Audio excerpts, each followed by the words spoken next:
Hello everyone. Welcome to my channel. I use AI text-to-voice apps because English is my second language, and I am self-conscious about my pronunciation and speaking skills. But I have loved ghost and spooky stories since I was 5 years old.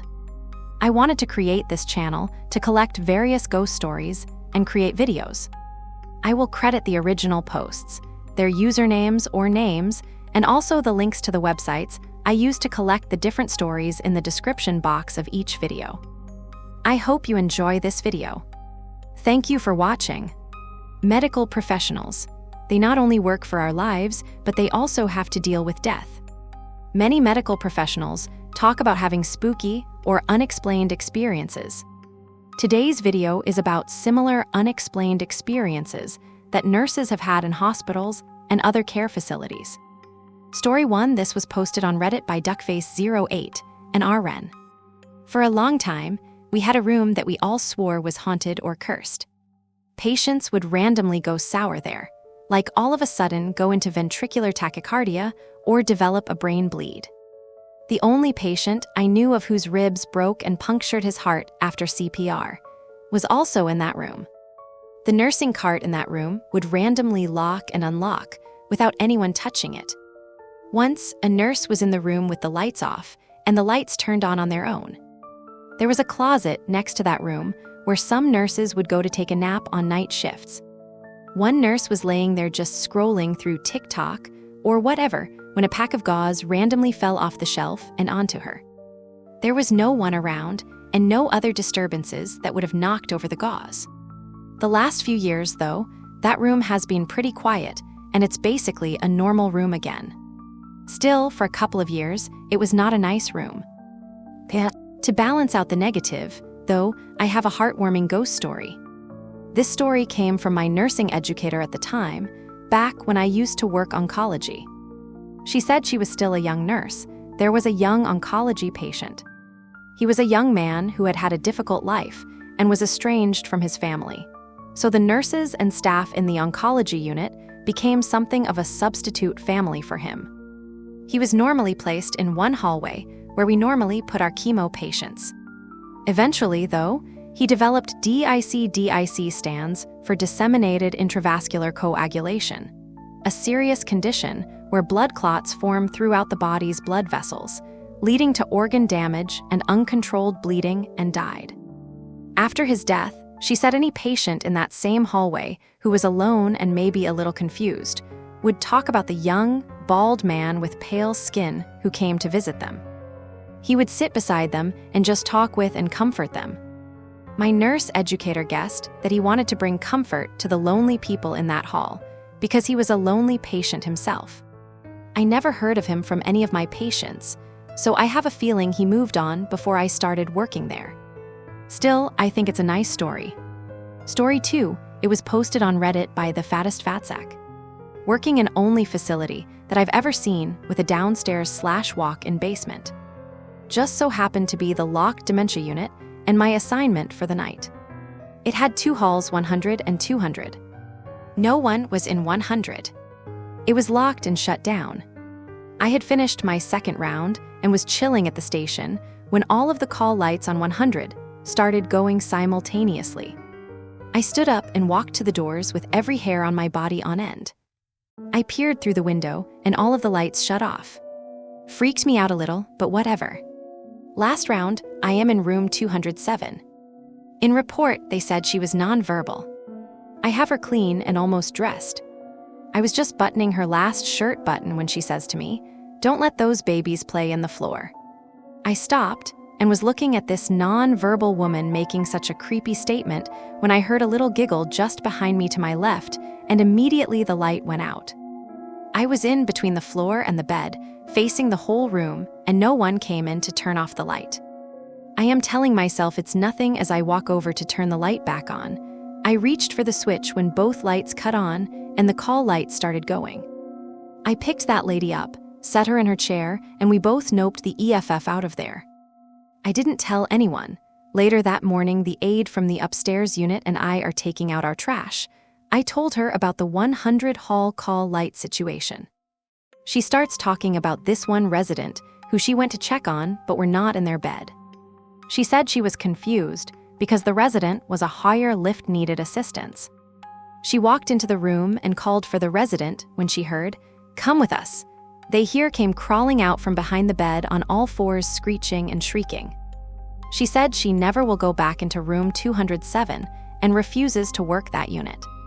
It was the same resident. Same room. Story 3, this was also posted on Reddit by liftlovelive. Note by poster, I wrote this previously in story format, so it's kind of long, but it's all true. Obviously, I didn't personally see it, but I was there later that day, and I really don't think Gail, the person who went through this incident, would ever make that up. I work in a busy perioperative department. There is a charge nurse that I work with who has been a nurse for over 50 years. We will call her Gail. Gail is incredible, the mama of the unit. Everyone at this hospital knows her and loves her. She doesn't take shit from anyone, but also has this kind and approachable demeanor. She is an amazing resource if you want to know anything about anything. Anyway, I respect her immensely. Gail always opens the unit early in the morning. She has a very set routine and arrives about 30 minutes before the first shift even starts, so that she can take her time writing out the schedule and tidying up the unit. So Gail arrived at the hospital early one morning a few years ago and parked in the large parking garage across the street. The employee garage is on the back side of the hospital, so it's easiest to enter through the supply loading entrance. This leads right into the basement of the hospital, and you can choose multiple routes to make your way to various elevators or staircases. The most direct route to our surgical area is to follow a very long hallway in the basement to the furthest elevator, and then head up the stairs 2 floors, which will lead you directly to the unit. Not many employees go that route, because the majority of staff work on inpatient units that are more centralized and not at the far end like surgery is. Gail is making her way down the long hallway, and it's pretty quiet, especially at 5:30 a.m. But on this morning, she sees a doctor that she has known for years. A well-respected cardiologist, Dr. Smith. Dr. Smith had been diagnosed with cancer a few years prior and had been in and out of the hospital for treatment and admissions during times of illness. Gail was so happy to see him because it had been a few months. And he looked incredible. His treatments must have been working. As they passed each other, she said, "Dr. Smith, it's so good to see you.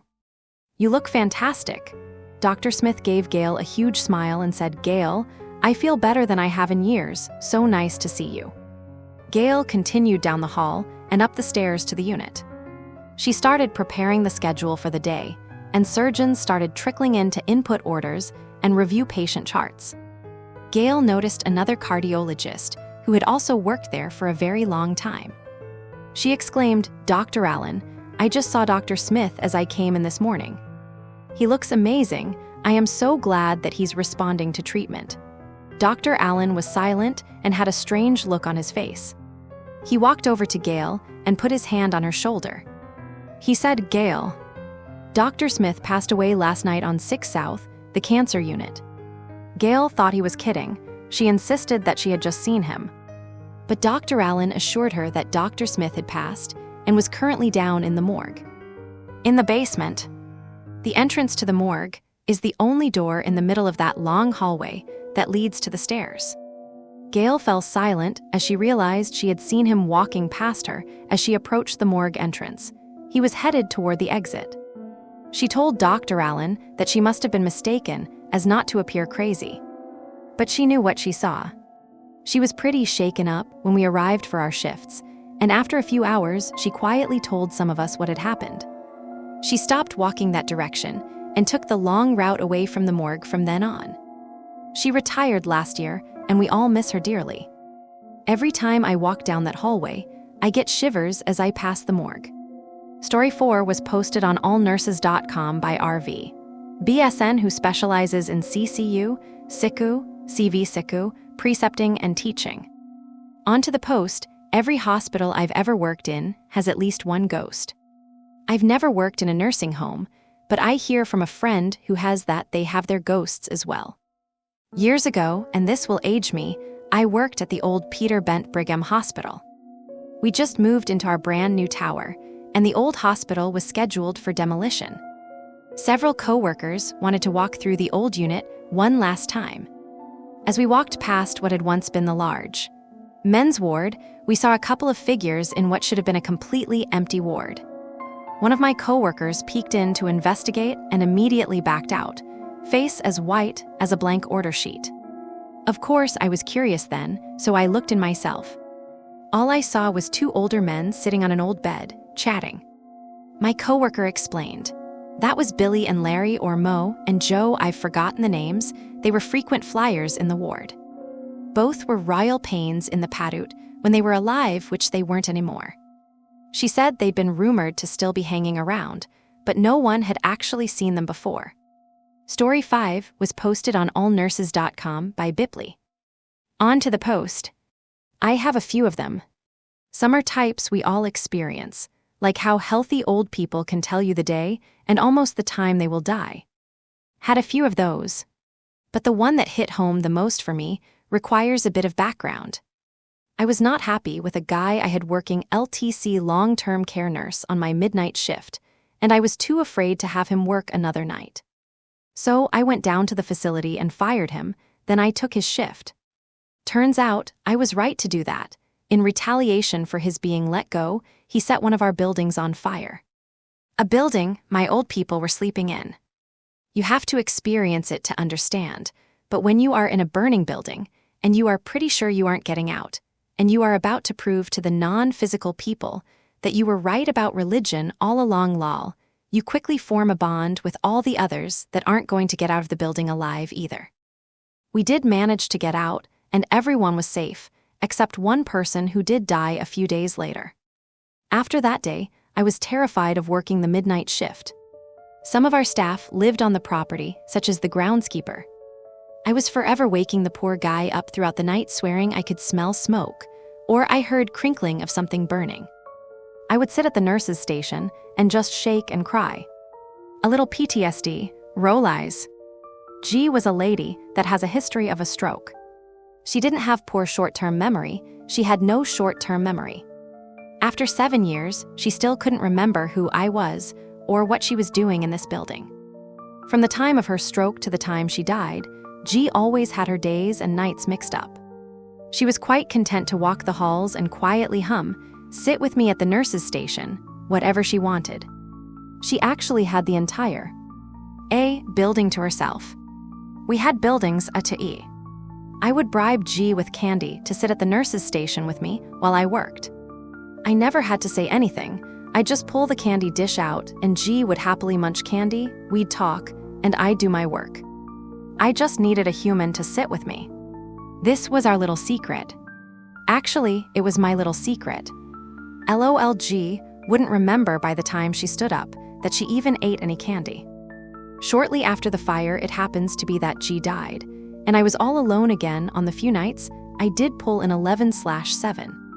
One night after G Tak's death, I was sitting there trembling in fear, tears streaming down my face, ready to have the best ever panic attack, swearing I could see, hear, and smell fire/smoke again, and out walks K. K was a cool old lady, she really was. She was from Germany, and she was one of the people trapped in the burning building with us. I composed myself and asked what I could do for her. She sat down and said she thought it would be nice to chat. Loving the company and thinking she was probably unable to sleep, I said, "Sure, what would you like to chat about?" She thought for a moment and finally said that G had just come to wake her up. I realized she had been dreaming. I reminded her that G passed away recently. K said she was aware of that, but G woke K and explained that when I work nights, I become afraid and needed someone to sit with me so I could do my work. G told K I was having a rough night and it might make me feel better if K came out and spent a little time with me. I just sat there not knowing what to say. I mean, that was my secret. I never told anyone about G. The candy, or our talks at night. K stood up, walked behind the nurse's station, sat down and pulled out the hidden dish of candy. Then she proceeded to tell me what life was like for her when she was my age, living in Germany. K died about 2 years later, but to this day, I dearly love that woman. What a gem. Same with G. I don't expect anyone to believe it, but it's true. That is all for this video. If you guys liked this video, then please don't forget to click on the like button. Also, do leave your comments, and also subscribe to this channel. I will post more videos every week. Thank you for watching.